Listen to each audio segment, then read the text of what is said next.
talking to each other more than they are to me. So they're trying to say that I'm a bad person, and they put me in a satellite, and they said it's like that laser thing that you guys heard about a few years ago, and they watch me everywhere I go.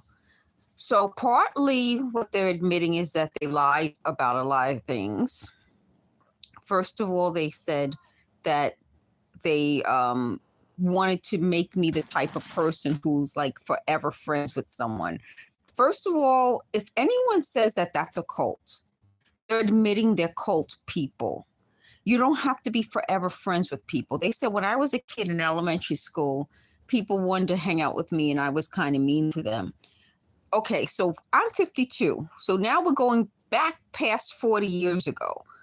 And this talking about as a kid, if I didn't want to hang out with someone, I wouldn't. It's not being mean to someone. And this is partly what I'm saying. These people are cult people. And when you're in a cult, you have to do this, you have to do that. So they said they hate me. They've always hated me. They said they think I have to do more work than other people because I'm hated. So I have to work harder. But then didn't they just say before that I hi Battle, how's it going? So I wanted to let you guys know also that in their minds, if you are just living your life, they have to stop what you're doing in your life to try to control and dominate you. So it's about manipulation. Yeah, they are, Battle. They really are. Battle just said they're ruthless. They really are. Because what they're doing is stopping me from living my life. I feel like this. If you have your own life and you're living your life, who are they to come into your life and try to change who you are? And going back to what they were saying, that when I was a kid, I had my own. Oh, they said if they felt I had to work harder than other people to be likable. But then that goes against what they said before, which was that I had people who I wouldn't be friends with, and they've always said I have my own friends. So it goes to show that this is about manipulation. It's about trying to make victims feel like what they're doing is wrong. In part by always filming and just kind of being able to go back to a video that I did and say, they claimed this, but look at the video here. It made me feel like, oh, they can't do that anymore to me. When you're in real life and you're not filming, or you're not, you don't have somebody with you who can say that didn't happen, you feel like, oh, maybe that is what happened. So that is the little voice in the head. And this is what I want to talk about with the little voice in the head. The little voice in the head is like, did that happen? Maybe. And then they're there to kind of to trick you into thinking that did happen. So between the little voice in the head, which is what they are, they're that little voice in your head that says something went wrong. And then they'll send in one of their people to confirm your belief that something went wrong. But when you have it documented, that little voice in the head doesn't work and their people don't work.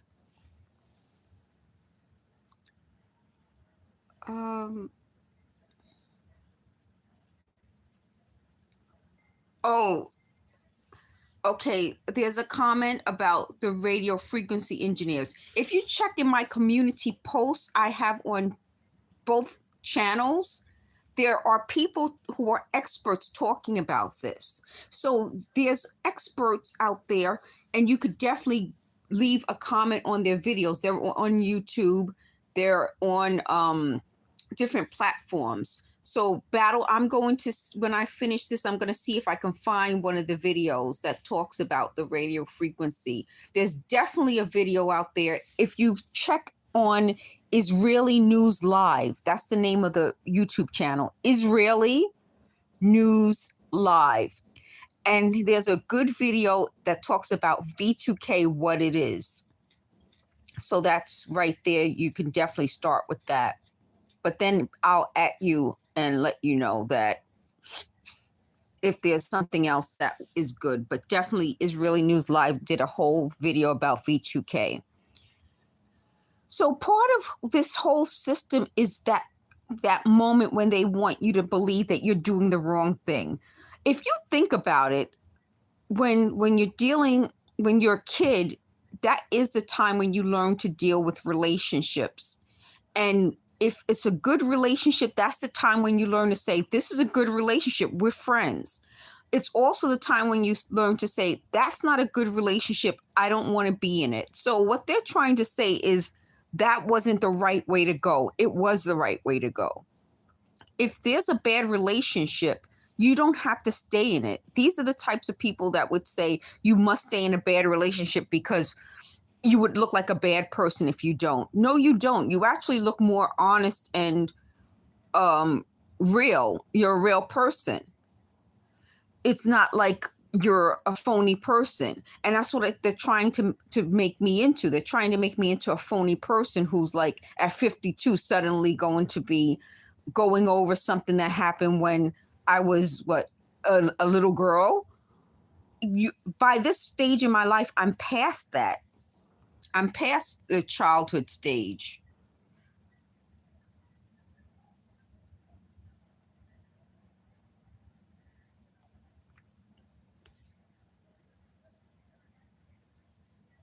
Well, I think what's going on now, there's a comment about society. I think in society, people are waking up to the fact that surveillance is on everything we do. It's on your television, it's on your cell phone, it's in your stores, it's everywhere. So once people start surveilling you, of course they're going to start judging you. Of course they're going to come up with ways to scam you. Of course they're going to come up with ways to make money off the surveillance. So people are talking about what? Surveillance pricing, mass surveillance, using surveillance to target you. There was a big thing with the people whose homes were being burglarized and robbed because of surveillance. So this is part of what's going on in our society.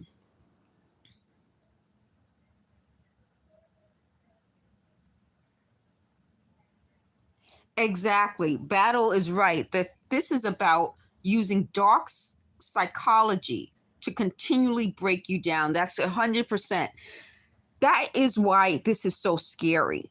Because imagine they're doing it to adults. They also do it to children. And that's part of why when they were talking, they're angry that I got so upset and contacted everyone. They were talking about abusing children and they connected it to the foster care system. So once you put that, those are already vulnerable children.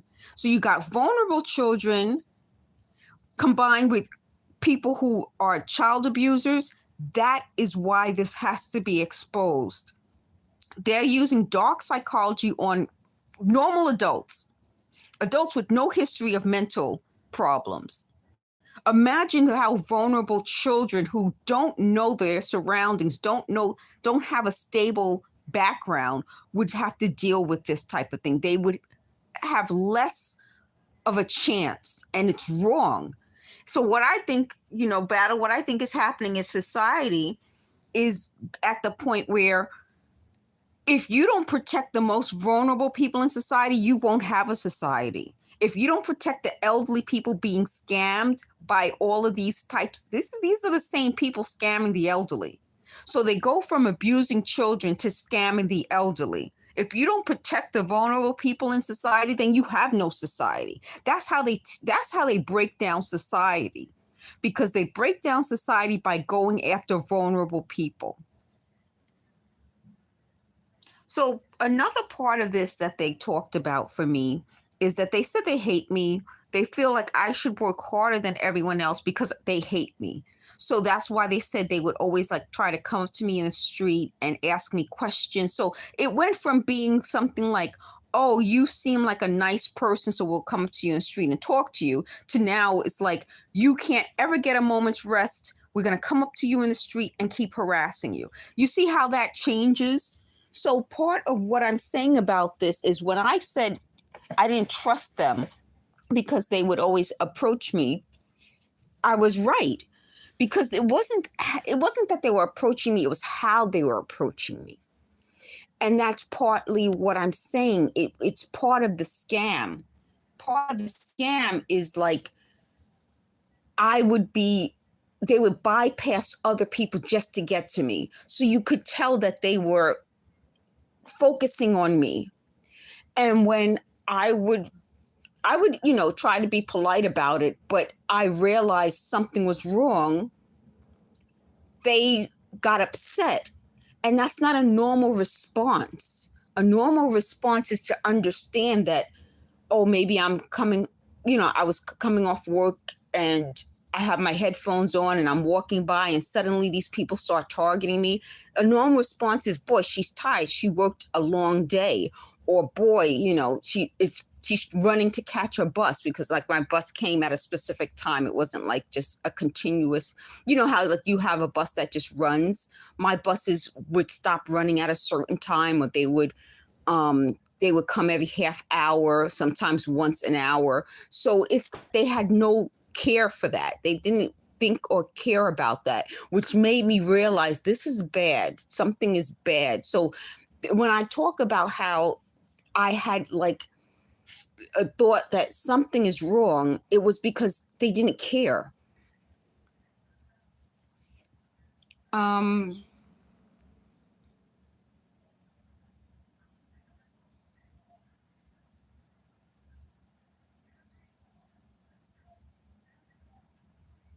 Oh, okay.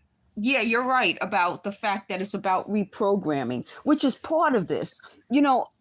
When I'm going through what they're saying and I'm showing proof that they're liars, they get really angry. So they thought I would give them all the proof that I have right when they say it so they could stop saying it, which would give them some sort of it's like feeding the enemy the information. So if I gave up all the information at once, then they could come up with another attack on me. Well, when they're attacking me, the best thing for me is to let them continue with their attacks. So the longer this has been going on for years. So the longer their attacks take for them to keep talking about it, going over and over and over and over again, when I finally do come up with the proof, they look ridiculous. Because that's what they wanted to avoid. They wanted to avoid the time it would take to keep going over the same things over and over again. So it became less, that's partially how the little voice in my head scam ended, and they just put it out loud. So it became like a lot of people talking about different things, and then they're talking to each other. Then they're coming up with a new way of trying to keep me involved. So this is part of this is about keeping me involved. It's like when you go to, when you become addicted to something, when you go to a casino, how do they make you stay longer at the machines and spend more money? Is because they're giving you little rewards. So that's what I want to talk about too, because part of it is the punishment, but then there's that reward. When you start getting those teeny bits of reward, that keeps you connected to them. So how I'm disconnecting from them is by continuing to expose this. It's starting to connect to other people on a larger scale that something is going wrong in the world. It's not just me. It's multiple people talking about these same tactics, and you can tell they're tearing the world apart with this. Yeah, they definitely want you to engage with them.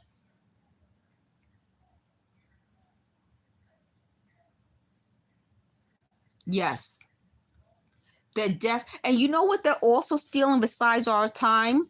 They're stealing our ability to have true relationships, true happiness, true new things in our lives. So that by keep talking about the past, which is a big problem, When people keep you so focused on the past and things that happen on the past, you know right away there's an issue. Because what they're doing is you can't redo the past. You can't, you know, bring back things. You can't change things. It's the past. And I think that's partially why when we're talking about, you mentioned in this comment, cognitive processing, part of this is that when you are going over the past, it starts to fade because you're not supposed to keep going back. You're not supposed to keep looking back. You're supposed to keep either in the present or going forward. So by them keeping me constantly going over the past, and we already know that ended, again, when I talk about my age, I'm thinking like, what does elementary school have to do with now? It's to keep me living in the past instead of the present, going forward, looking forward to new things, new experiences. It's as though I would be sucked down by what they're talking about in the past. Yes, exactly. Exactly. You're right, Battle. It's about keeping us from being, like you said, mindful of the present and the future, but also creating new life experiences. That's a big thing I want to tell you about. I think they don't want us to have a lot of life experiences for multiple reasons, because every new life experience makes you see the world in a different way. It connects you to different people and different things, and it breaks you free from them. So if they can isolate us and alienate us from our family and friends and good experiences, they can keep you mentally stuck. It's about keeping you stuck. So you can never go forward. You're never thinking, oh wow, I want to go there. Oh, ooh, I like that. Oh, so you start focusing on them so much that you just lose who you are as a human being. And partly why I think that's so important is when they are doing these things, it feels like it doesn't feel genuine. It feels fake. It's like artificial. Like when we talk about artificial intelligence, it's fake intelligence that's trained on human beings who have actual intelligence. This is an artificial world. So they're trying to create like it feels like they're trying to create an artificial world for me.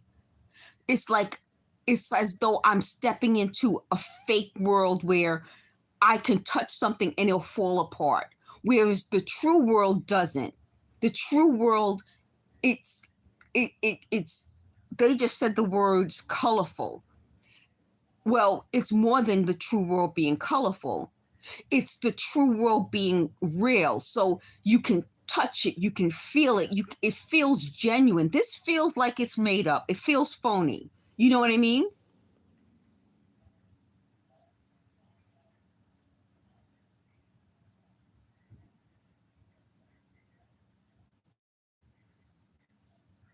Yes, and the mental prison they're creating seems fake to me. It's like if they can say, "Oh, this happened," like they said things happened that it definitely didn't happen, and I can prove it. Then they'll come up with another way. And they said one night we spent hours twisting things. Do you see what I mean? Like they spent hours, their lives, because that's how it is when you're dealing with someone whose life is devoted to twisting things.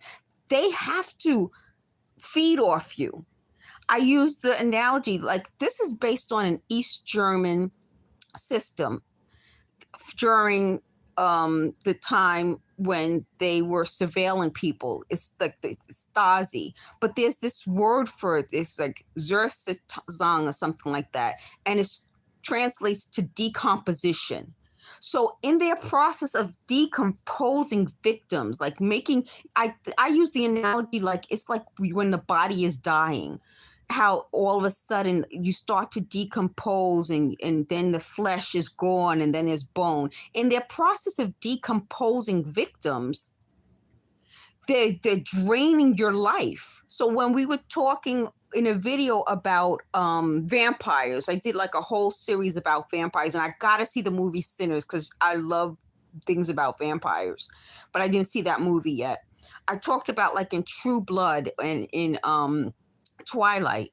In True Blood, which I love, Suki meets Bill. And before she meets Bill, she's like all happy, she's all fun, and you know, she's like a really sweet girl.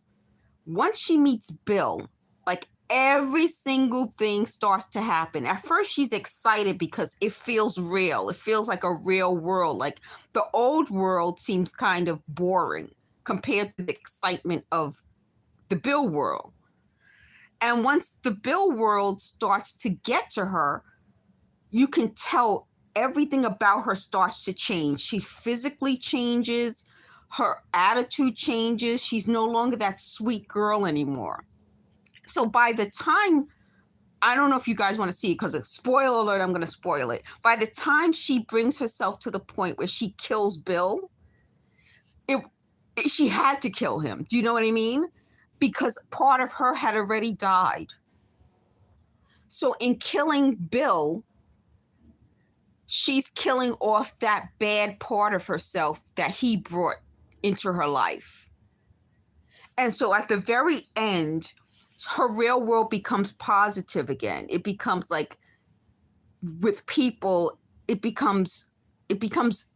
less like the Bill world was not just dark, it was harmful. It was killing her.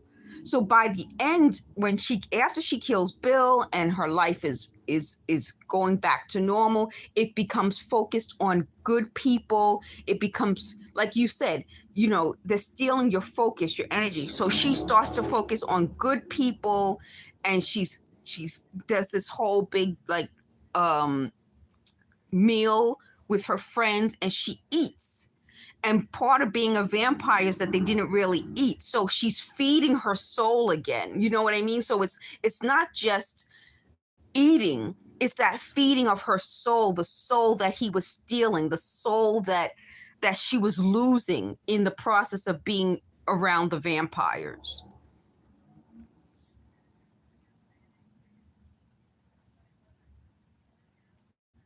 Yes. So with the Stasi, this is why the gang stalkers are upset. They're like, you're saying that we brought about surveillance. They did. They brought about surveilling people in the privacy of their homes, in the street, and then commenting on it. So the Stasi would do these things. It's not just about surveillance. Once they surveil you and they know your patterns and your lifestyle, they can then start to decompose you. So they can start to steal your soul. Because it's not just about killing you, it's about killing your soul. Once your soul starts to die, and I want to go now to Twilight. Once Bella's soul started to die, she started to feel like she had to fight. So one of the big scenes in the movie is this horrible fight that she has with Edward's family. And she's fighting and helping them fight. Well, once she starts to fight, then the fights get bigger and bigger and bigger. So the fights never stopped in the movie. Ultimately, she becomes a vampire. So by the end, she's a vampire also. But you notice how, like, in the beginning, there's like something bad happens. Okay, and she fights. Then something else happens and she fights. And the fights get bigger and bigger and bigger. It's constant fighting, which is partially why I say this is a vampire system. It's about stealing souls and keeping people fighting, keeping people soulless. And another big thing about how I equate it to being a vampire is that vampires don't age. So after they've lived their lives as humans, when they become vampires, they stop aging. So their lives stop. In essence, you are stuck at that stage in your life. So, for example, like I'll go back to True Blood. So in True Blood, when Suki meets the Northman, I forgot his name. He's stuck at that stage in his life. So there's a part in the series where he gets amnesia. So he has to kind of figure out his past. He has to revisit his past because he has amnesia, and they want to know, what happened. So you're stuck as a vampire at that age. You never grow, you never get old, you can never go on to be an old person. There's no, unless you become a vampire as an old person, you're stuck at that age. And you have new life experiences, but you never age anymore. So I take that also to mean not just soulless not aging, but mentally you're not aging. You have more life experiences. You've experienced more, but you never get to a point where you're like an elderly person with all the wisdom, all the life experiences that will cause you to be have led a full life. You're stuck. And that's pretty much what they're trying to do with me at this stage. They're trying to make me feel like I can never age. I have to stay in the past, or I have to keep fighting. And the more they try to attack me with nonsense at this point, now it's like, well, we lied about all this stuff. We're just surveilling you because we think you're a bad person. Well, that's the Stasi. There's no such thing as surveilling people because you think they're a bad person. That's illegal in this country. But that goes to show that in this country, unlike in communist or socialist countries, we still have freedoms. Before they steal my freedom completely, I have to tell the world this is happening.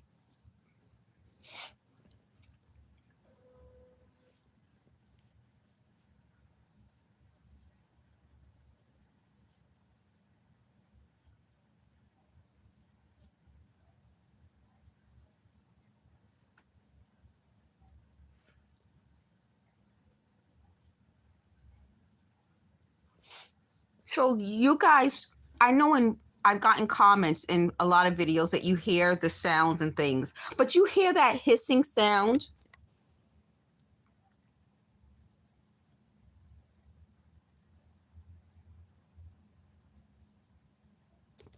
That hissing sound is on 24/7. So at one time they lied and said that I said constantly means that talking was constant. I said it was noise, sounds, and talking constant. So they mistook that to mean that the sound could never go away because that would mean I lied. First of all, I didn't lie. I put in a video in 2019, the talking. I put in many videos throughout from 2019 to the present, the sounds, but the program they said was to stop me from lying to them.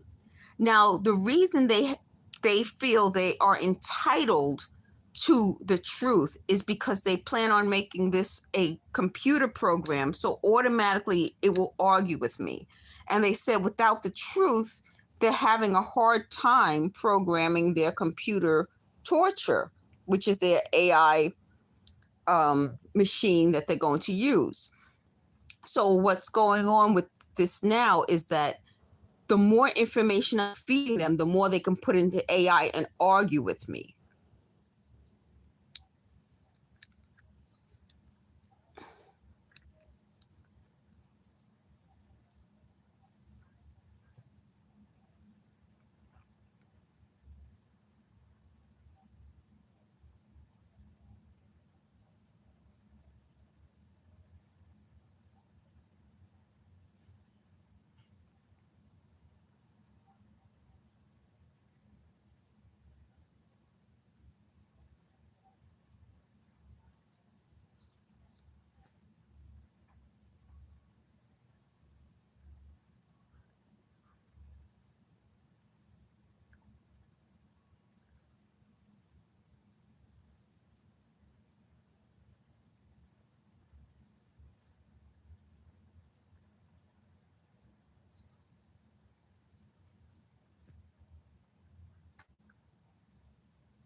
So I'm just gonna let you listen. You'll hear this constant.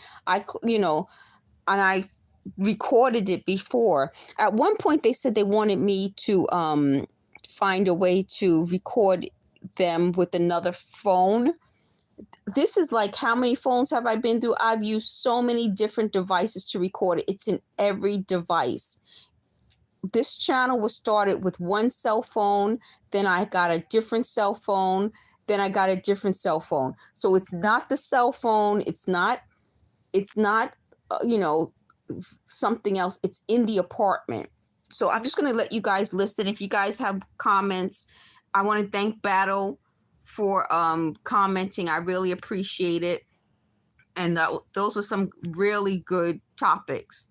So if you guys have comments, I'll respond. But otherwise, I'm just going to leave the phone on so you can listen to what they're saying.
Okay, so I just want to let you guys know they're checking to see if the other people listening can hear them, and he said at first they could hear it, but now it sounds lower, meaning whoever they have listening to my live can hear them, but now it sounds lower. They thought I was going to, okay, no offense to people, but they thought I was going to fart, but I didn't. This is how they live. They said this is a true, okay, let me try to phrase this their way. They just said this is a true US military plan. First of all, they keep lying about that. When I call the police or when I do a recording, they lower the sound. So it's not the military. The other big deal about that I want to talk about is at one point they said that in the Navy, they do this so that they can be heard throughout the submarine. So they do it to people in the Navy and it enhances their hearing so they can be heard throughout the submarine. If any of you know anything about that, please leave a comment. And if you can't leave a comment on this, if you could just leave a comment in one of my videos, because I'm interested in that. The other big deal about that is that they've admitted today that they just said it again, that what did they just say?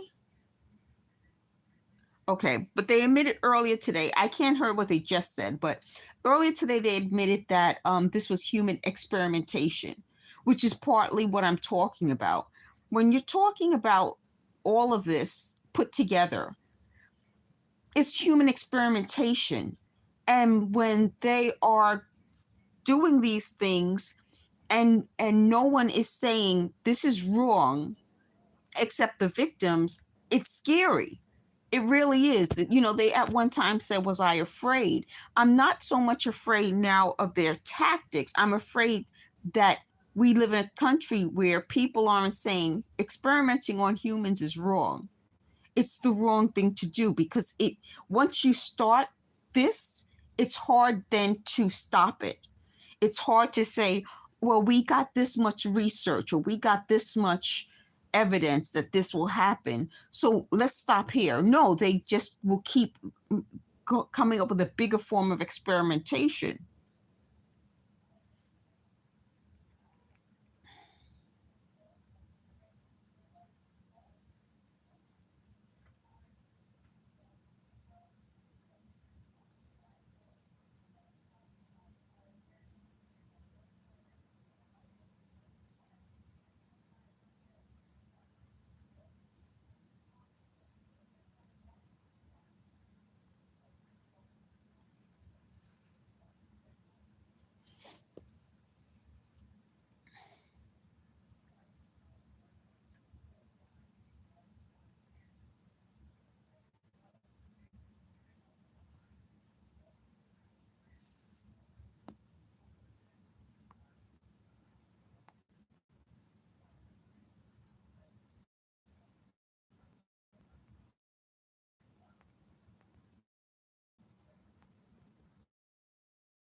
They said that they thought learned helplessness would trigger me because that was something I used to talk about.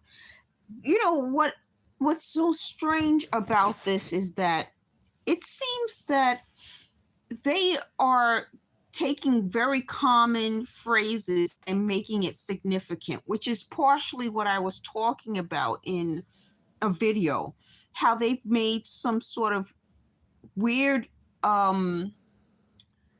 made very popular things seem weird. Like learned helplessness is a huge common psychological term.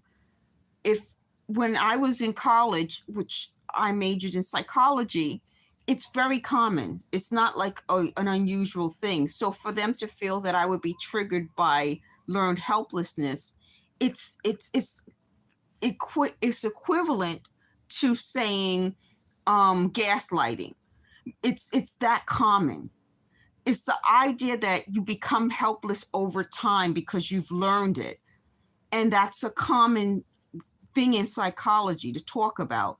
So just like gaslighting has become so common, that's common. So that the fact that they thought I would be triggered by something that's so common, it's weird. The other thing that they thought would trigger me was the song "I Always Feel Like Someone's Watching Me." It's such a popular song that why would that trigger me? It would have to be something so unusual. And partly why it involves them having to surveil me all the time is they would have to find something that's unusual that would be a trigger. So in this program, they use certain things to trigger victims. They would, for example, if you had something rare, like for example, you had one time heard a phrase like, I don't know, I got to think of something that's so rare that you once heard a very rare phrase, and I'm trying to think of something, but they're now guessing and saying things in the background. But like if you heard a phrase in psychology, like they're guessing stuff and it's throwing me off. But a really unusual phrase, and then they say that unusual phrase, that would be a trigger. But a common phrase like learned helplessness is not. But what they just say, they said they would have to learn cognitive psychology. And that's partly what I'm talking about. It becomes, in order for this to really work, you have to have someone close to the victim. It would have to be someone who would know something that only them and the victim would know, or only a few people would know. If you talk about something like these people aren't close to me, that's part of why it's strange to me that they just suddenly, came up with all of this.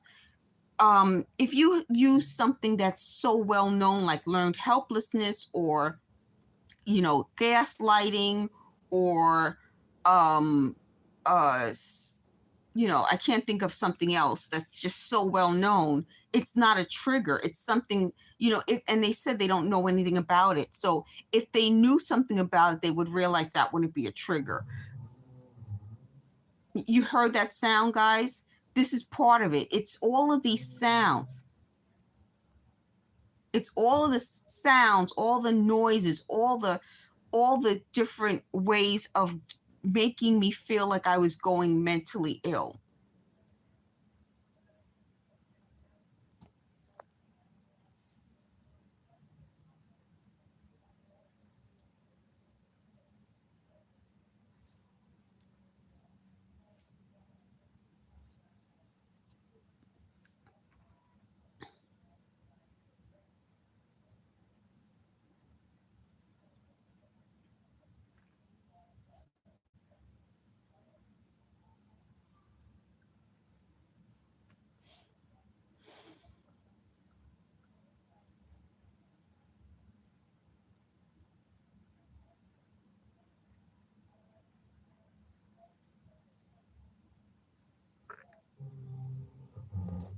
Another sound.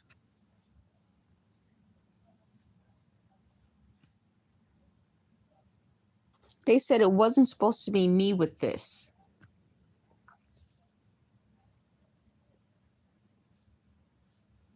They said now half America will know we messed this up, I think they said. Well, again, if half America knows, then we need to get the other half involved.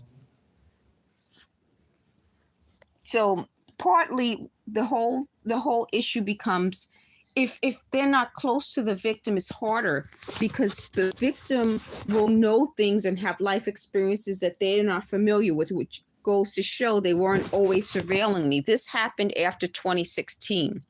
Now, it's possible that some of these people were watching me, like just trying to figure out how to get involved in my life. And then once they had the opportunity, they took advantage of it.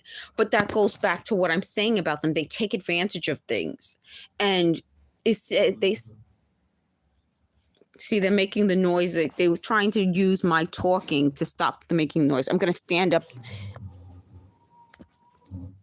That's coming from above.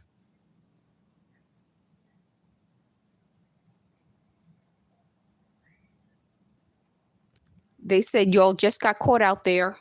And see, I'm practicing my y'alls.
Okay, so the they said the sound is especially near my bed. Yes, it's right over my bed. So if I move into another area, it's doesn't sound the same, but over my bed, because at night they talk all night long. I get no rest, no sleep, because they said this was supposed to set me off. They just said that now, but they said they based it on someone who's easily set off, which means when they were talking about this, it seemed like they started with a program based on someone else. And then as they tried to turn it into a program based on me, since we have very little in common, it was difficult. So then they became like they even said the words obsessed. I call it fixated on making it work for me, because it wasn't supposed to be hard. It wasn't for them. They thought it would be easy. You take a program based on one person and turn it into a program based on someone else, but it doesn't make any sense. So if you for example say, I did a personality assessment on this person. I surveilled this person. And at one time they admitted, they said their surveillance isn't really on me. It's based on the other person. And when the other person brought me into this, they thought they could just easily just put the same program on me. But because we're different, they had to figure out, okay, is it different culture? Is it different age? Is it different this? Is it different that? And by the time they kept working on it, it started to fall apart. So my point about this program is that if it has to be based on your actual life, it can't just be done in general. How do they do that? They do it through surveillance. So what I'm saying is that they are using the new mass surveillance programs to take advantage of people and create these personality assessments where they know where you live. They know what you're interested in. They know the television shows you like. They said just now, I wasn't supposed to like shows like True Blood or Twilight because it changes who I am. They said, oh, that would seem like I'm trying to be white. Again, you see how that works for them? That a character in a show is all of a sudden a white character, then it's a white show. And they did that to me before when they talked about, it looks like I was trying to be a white brand. So I'm supposed to not like a show if it has a white character. Well, that character had a black best friend and worked at a diner or a restaurant with a black cook. So forget those people. It's still a white show in their minds. And that's partially what I'm saying. For them, everything is seen through that, seen through race, seen through religion, seen through sexuality. It's not based on anything else. And that isn't who I am. So that could be the personality assessment of the person this program was originally supposed to be for. It could be that person's personality assessment, but it's not mine. So they said they just said we, because they use the word we a lot. They wanted me to speak that way, which is part of the cult mindset, that suddenly we're a we. So they said we would have to watch the same shows. Just like with music, they tried to, and just like with celebrity gossip. So they tried to say things like, oh, this celebrity, that. You know how much I would have to dig into that in order to even understand the first part of it, let alone the conclusion. I would still be on like gossip from ages ago in order to understand what they're talking about now. A lot of the things, like they say they work with celebrities, and a lot of the celebrity gossip isn't what they're telling me. They're telling me things before it's even printed. So they said they have news people listening, and I think it's also gossip columnists. And they try to create like the stories or YouTube videos based on what these people are talking about. But for me, even if I were interested in this, I wouldn't know what led up to it. It would be just like, here's the news.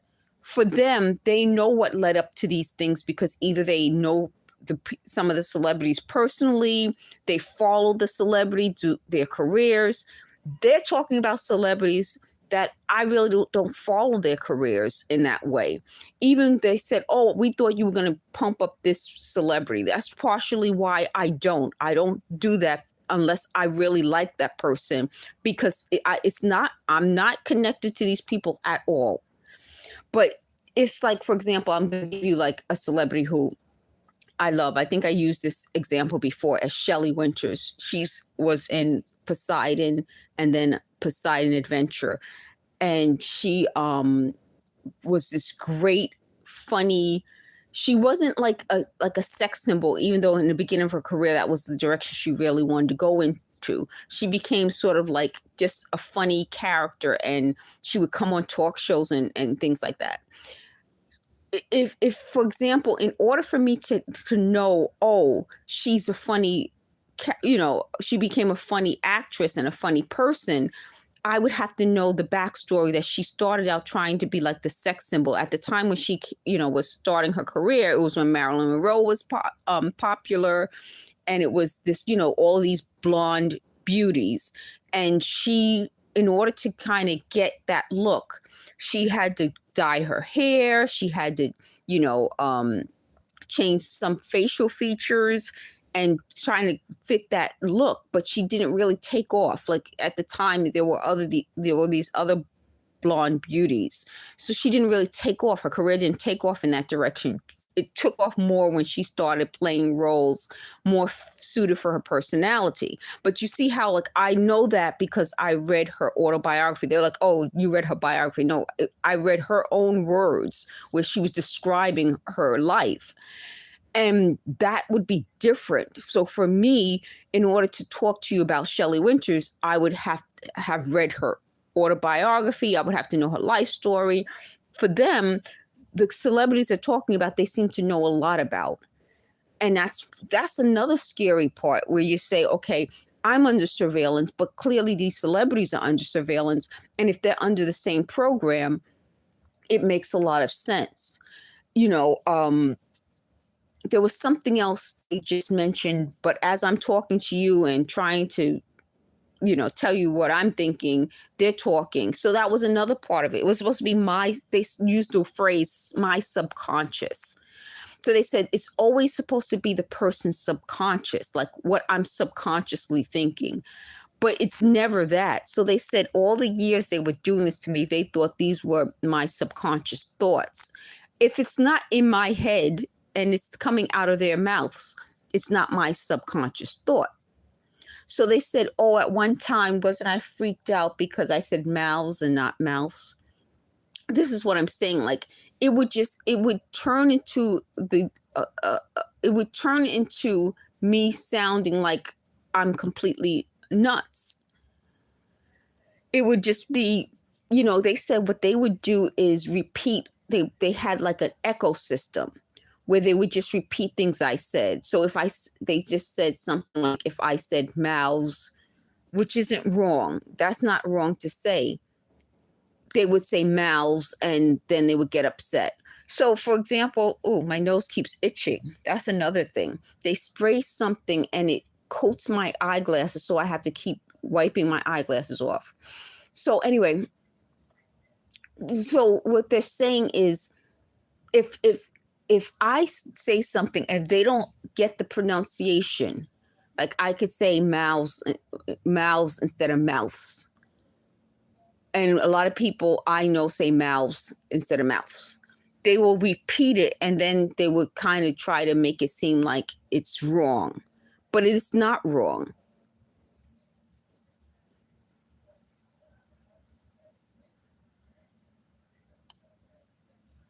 They just said, didn't you say, but then they cut off what they were going to say.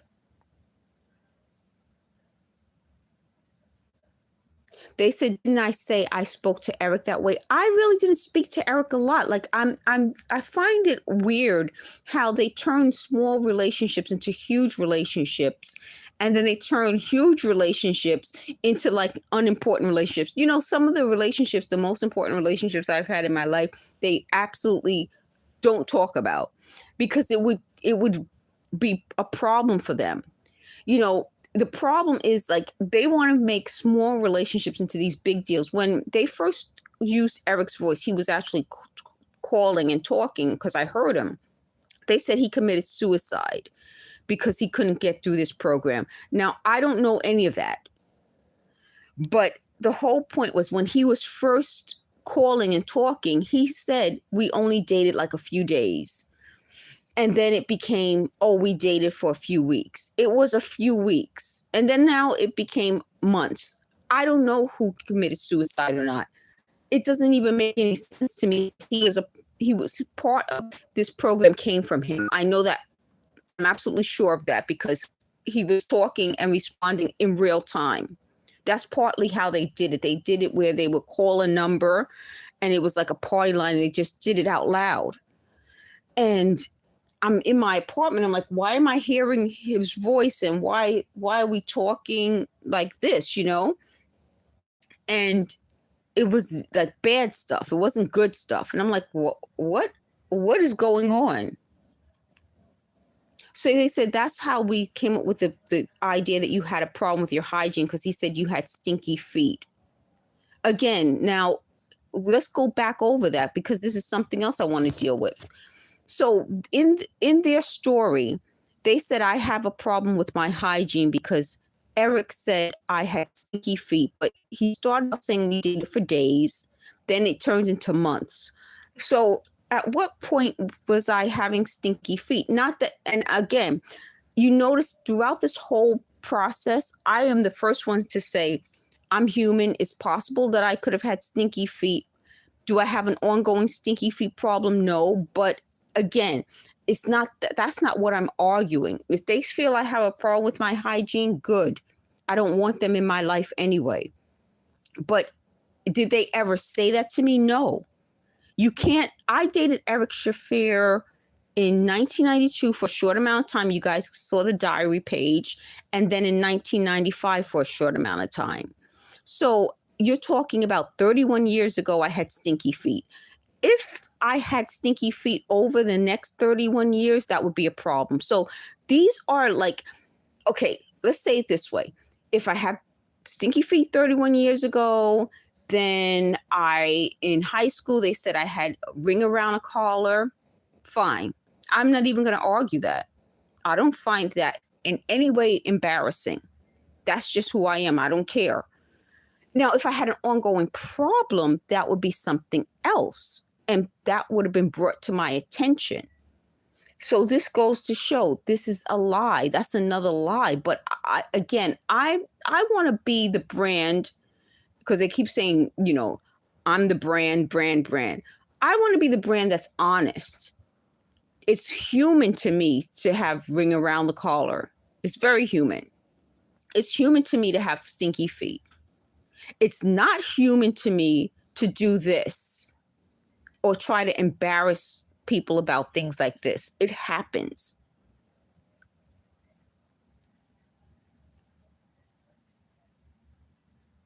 They said, now they're talking about in 1996. They said, didn't when I was a flight attendant, I say Tussie is the best brand? It's a very good brand. In fact, Tussie's a deodorant. Tussie is such a good brand that it came back as a popular deodorant. And when I was a kid, it was very popular and it was considered a good brand. So for them to say like, ooh, saying it's like they feel like I'm saying I'm so wonderful. I'm the best thing. No, Tussie is a good brand. Oh, I said it was the best brand. It's one of the best brands. At the time, it probably was the best brand. They said, didn't you switch to Secret years later? This is what they're talking about. See, in their minds, this is how they operate. So 30 years ago, I thought Tussie was the best brand. 30 years ago. Later on, I tried Secret and I grew to like Secret. But then I tried other deodorants also. Secret for me isn't always the best brand. But at the time, 30 years ago, I thought Tussie was the best brand. Why is that a big deal? Again, who knows? Who knows? They said it sounds very authoritative. Now, does that sound like my mind? Do you think I just sat here and had this whole conversation with you folks and then said it sounds very authoritative? There's someone talking to me while I'm in my apartment. Okay, we gotta prove that they use this technology to make people seem mentally ill. I did not just come up off the top of my head and say that sounds very authoritative. Anyone listening to me, please play this for your local police, the FBI, and every other form of law enforcement, and let them know that they're in this building doing this to people. I would not have said that off the top of my head. They said, oh, your goal is to get us caught. Yes. How many times am I going to keep telling you that's the goal? That is the goal. So anyway, again, do you notice how they just said that it sounds authoritative? So I can't say Tussie's the best brand. That sounds authoritative to them. What qualifies me to say Tussie's the best brand? Who am I to say Tussie's the best brand? They said, now when you say it like that, exactly. Tussie is one of the best brands and it's inexpensive. It's been around for so long. You don't have all the issues. I find certain deodorants, and I'm not talking about anyone in deodorant in particular, it tends to cake. It tends to not last. Tussie lasts for a long time.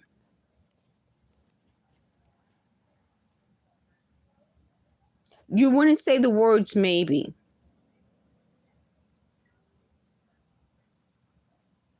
So, okay, they said, well, maybe 30 years ago, they were trying to tell me my deodorant, my underarms stink.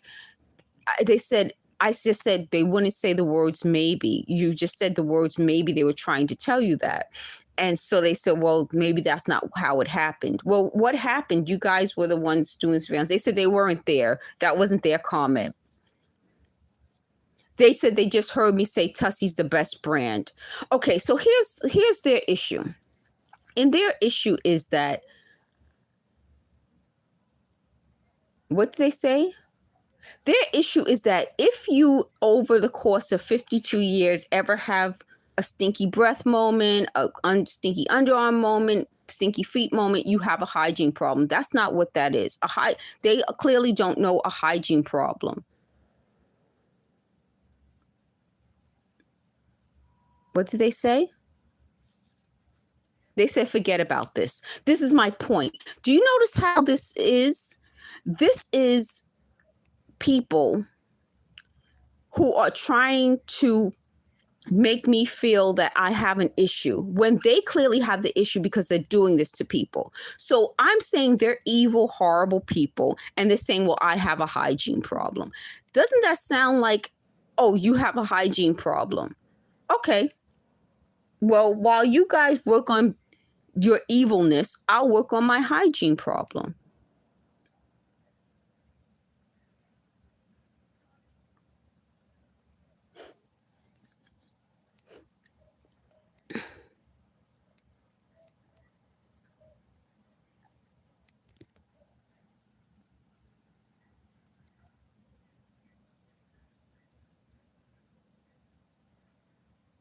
So partly what I'm talking about, and I want to get into this whole hygiene thing because I did this in different videos, and I've shown on my review I had no problem with my hygiene. But I'm saying that even if I did have a problem with my hygiene, it wouldn't matter. Like it's like in, they're saying, well, in 1995, didn't he say you had stinky feet? In 1996, didn't you say Tussie was the best brand? And after that, didn't you switch to Secret? And in such and such time, didn't it's like throwing everything at me, and it's not true. So they said in high school, somebody said I had ring around the collar. I don't remember that happening, but if it happened, trust me, we used to wear white shirts, and I probably did have ring around the collar. I feel no shame about, like, I don't, maybe it's just me. It's like this goes back to that Catholic guilt thing that they were talking about. I feel no shame about body odors or ring around the collar and things like that. I don't feel shame about that thing. Like, I don't think the human body is supposed to to be like scentless. It's I don't feel that. So that's part of this. I did a video. I did two videos. One video where my shirt didn't have ring around collar, but then another one where I wore it and it had ring around collar, and I filmed it. I don't want there to be shame around regular stuff. Another video was, they said I had earwax. So when I scratched my ear, I looked, you couldn't see the earwax. I took the magnifying glass and looked closer, and there was a little bit of earwax, and I filmed it. I don't want there to be shame around the human body. I don't want there to be shame around, smells and scents. They said they don't like scents, like they don't like smells and scents. There's something wrong with them. There's something wrong with them because everybody has a smell. Everyone has a scent. Everyone gets ring around the collar. I don't care who you are. It happens to everyone. When, they said, well, I talked about, growing up, it was normal. Like, these things were so normal, but they don't want to make it normal anymore. Again, I don't feel any shame about those things. It happens to everyone. It's not a big deal. I'm not going to sit here and lie and say that's never happened to me. I'm not going to sit here and lie and say I've never had ring around the collar. I've never had stinky feet. If it wasn't mentioned at the time, I don't care. If it was mentioned at the time, I still don't care. That isn't who I am. It's not the world I want to live in, where we're all like, we smell perfect. We never have ring around the collar. We never have any issues. That's not who I am.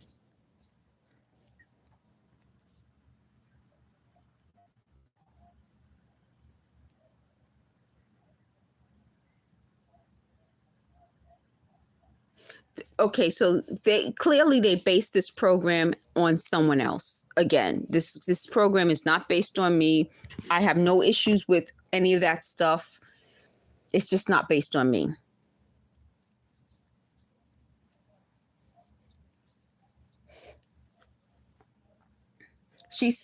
A woman said something, and then a man said, she caught us out here with this.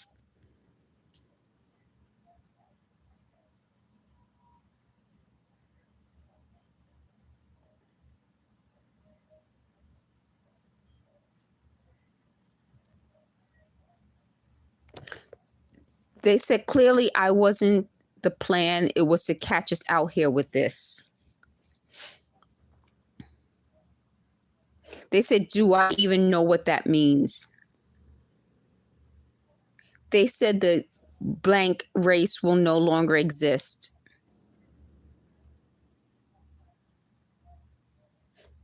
Okay, so I'm going to end this live stream now because they're now talking about themselves again. This is why I get frustrated. These are clearly people who don't have anything else to do with their lives, who stalk and harass people who don't want them, and then get upset when we expose them. So now they're sad that they've been exposed and that they've been caught out. They said caught out there or here or whatever with this, and they sound they sound upset.